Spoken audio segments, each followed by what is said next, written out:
திருவண்ணாமலை மாவட்டத்தில் தொடர் வழிப்பறியில் ஈடுபட்ட இளைஞரை பிடித்த கிராம மக்கள் தர்ம அடி கொடுத்து காவல் நிலையத்தில் ஒப்படைத்தனர். இது பற்றிய கூடுதல் விவரங்களை செய்தியாளர் தண்டபாணி வழங்க கேட்கலாம். தண்டபாணி வணக்கம். அந்த இளைஞர் எப்படி பிடிபட்டார், என்ன நடந்துச்சுன்னு விவரிங்க.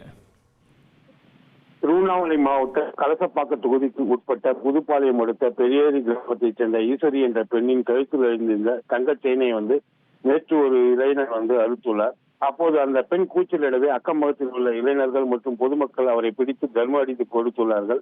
மேலும் இந்த சம்பவம் குறித்து புதுப்பாளையம் காவல் நிலையத்துக்கு பொதுமக்கள் அளித்த புகாரினை அடுத்து அந்த நபரை காவல்துறையினர் கைது செய்து விசாரணை மேற்கொள்ள போது அந்த நபர் கீழ்பெண்ணாத்தூர் பகுதியை சேர்ந்த ஆர்ப்பாக்கம் பகுதியை சேர்ந்த சக்தி என்றும் இவர் தொடர்ந்து வழிப்பறியில் திருட்டு சம்பவங்களிலும் ஈடுபட்டு வருவதும் தெரிய வந்தது.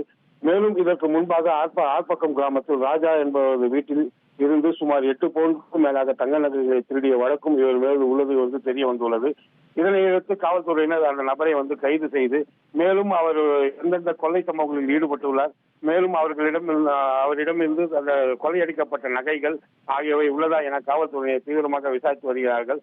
குறிப்பாக இந்த கொள்ளையடிக்கப்பட்ட நபரை அப்பகுதியில் உள்ள பொதுமக்கள் பிடித்து தர்மடி கொடுத்த வைரல் வீடியோ தற்போது சமூக வலைதளங்களில் பரவலாகி வருகிறது என்பது குறிப்பிடத்தக்கது. விவரங்களுக்கு நன்றி குரு தண்டபாணி.